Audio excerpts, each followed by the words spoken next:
Olá, no TV Imóveis de hoje você confere tudo para declarar corretamente os imóveis no Imposto de Renda 2015 e mais, dicas imperdíveis para você conseguir compor um espaço aconchegante e evitar arrependimentos. É a partir de agora no TV Imóveis.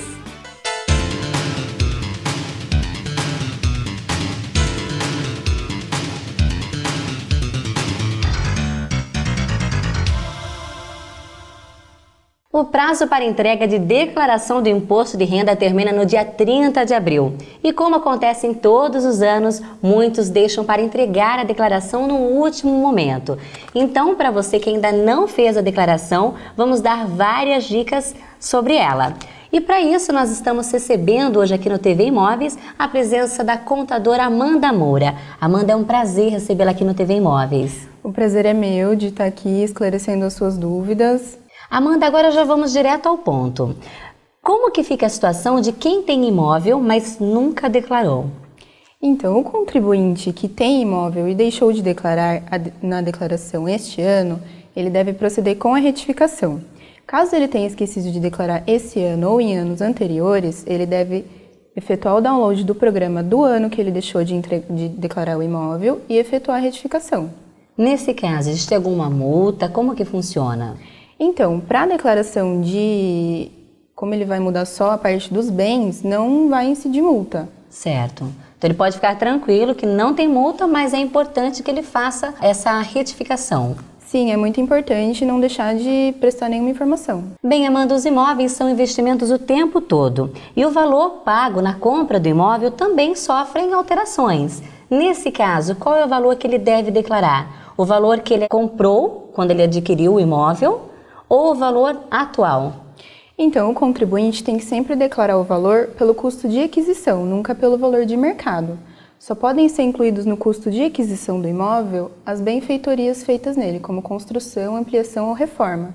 E isso mediante notas fiscais, comprovando que ele teve realmente esses gastos, né? Notas fiscais no caso de gastos com pessoas jurídicas e recibos no caso de gastos com pessoas físicas. Também é importante ele guardar esses documentos pelo prazo de 5 anos, que é o período em que a Receita Federal pode solicitar para ele estar levando até a Receita e comprovando esses gastos que foram declarados. Então não adianta você simplesmente declarar e não ter um recibo para comprovar. Tem que ter a comprovação.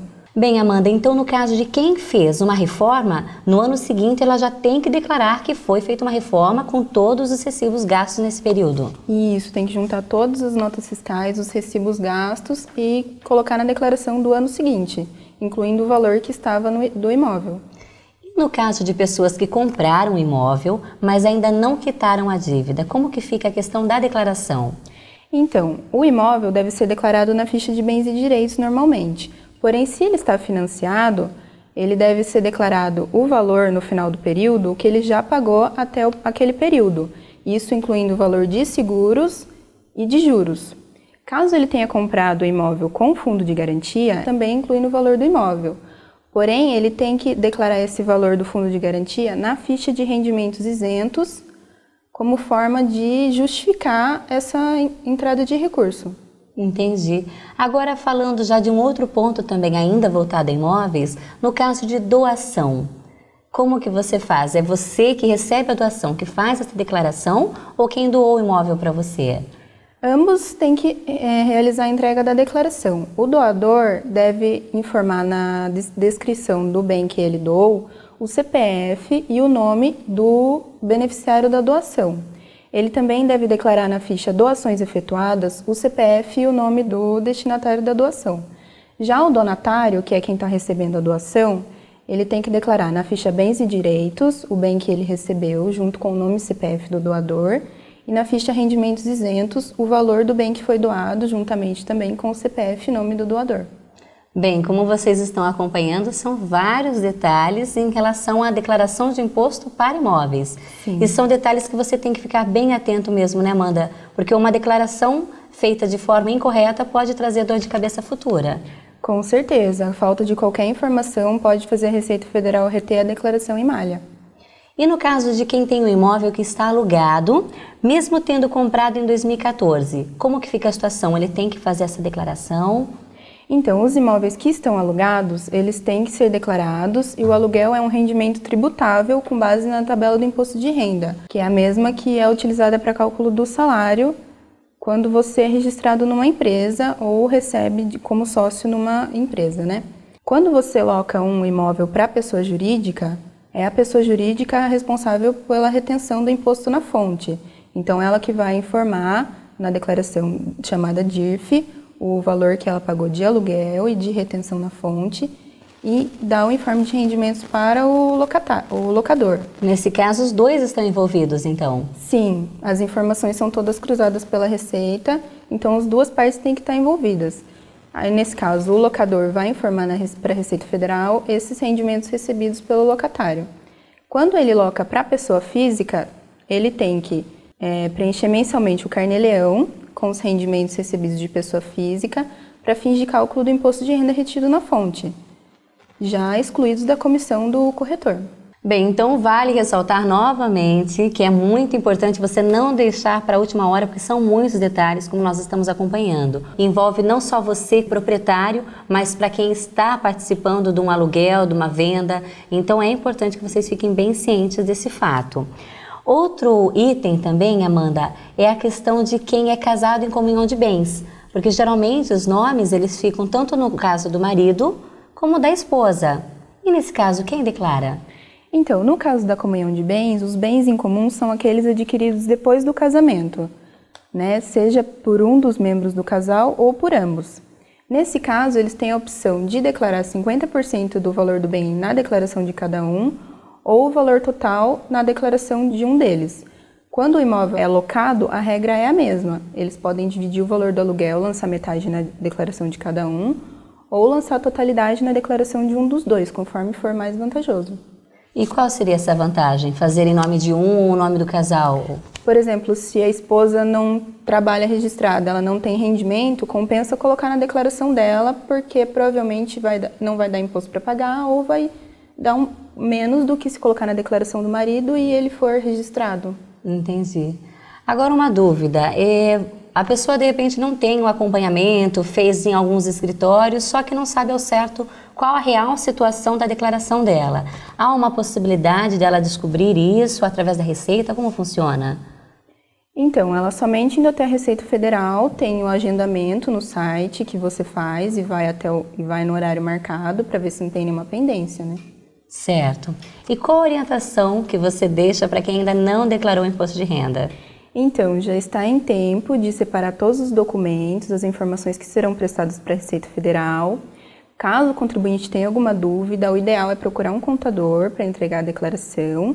E também é muito importante não deixar para a última hora, porque os computadores da Receita ficam congestionados e pode ter erros na transmissão da declaração. E para quem ainda tem alguma dúvida se precisa declarar ou não, independente de imóveis, esse ano estão obrigados a declarar os contribuintes que receberam rendimentos tributáveis acima de R$ 26.800 no ano de 2014, que tiveram rendimentos isentos acima de R$ 40.000 ou que têm bens acima de R$ 300 mil.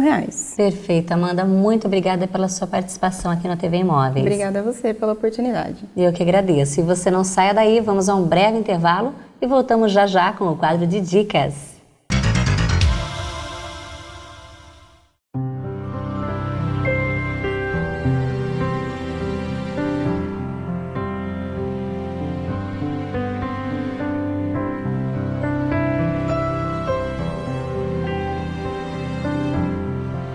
Doar órgãos é doar vida.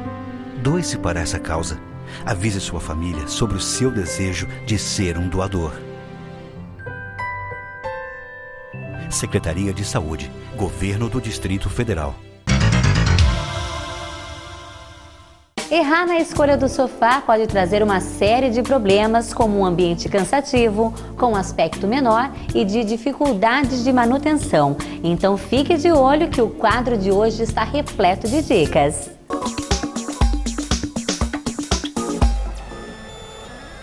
Olá, meu nome é Vanessa, eu sou arquiteta e urbanista e estou aqui hoje para dar algumas dicas de como escolher um sofá para sua sala de estar, sala de TV. Então, assim, o início de tudo é para onde vai esse sofá. né? Então existem algumas perguntas que a gente tem que responder para estar fazendo essa filtragem, para estar indo na loja e realmente estar adquirindo um sofá que esteja dentro da proporcionalidade do ambiente, das características dos moradores. Então as primeiras perguntas, né? Para onde vai esse sofá? É uma sala de estar, uma sala de TV, é uma sala de recepção, é comercial, residencial? Ah, mas é para minha sala de estar, para onde eu vou receber visitas. Legal, então isso a gente já consegue fazer uma filtragem bacana para estar escolhendo os tecidos, determinando a cor. Segunda pergunta, qual é o número de pessoas que constituem essa família? Tem criança? Tem idoso? Tem animal de estimação? Para a gente estar escolhendo um sofá para a sala de estar. Hoje eu estou aqui sentada num sofá de linhas retas, né? Ele tem um acabamento arredondado, mas na visão geral ele é um sofá moderno. Não tem um braço muito curvo, é um braço de um acabamento mais reto. O assento, ele tem a costura mais reta. Então é um sofá mais moderno, né? Nesse caso a gente tem um tecido claro, então seria pertinente estar utilizando da impermeabilização para aumentar a durabilidade desse sofá. E para quebrar esse neutro, né, que é o mais clássico, é o básico, né? A pessoa que está escolhendo o sofá e não quer errar, ela pode estar indo direto para um bege, para um marrom, para um cinza ou para um preto. Então, para quebrar um pouco esse neutro, para não ficar tudo muito beijinho, aqui a gente tem uma almofada com detalhes em amarelo, que quebra bem esse tom sobre tom, né? E traz um pouco de cor, né, de dinamismo para esse ambiente.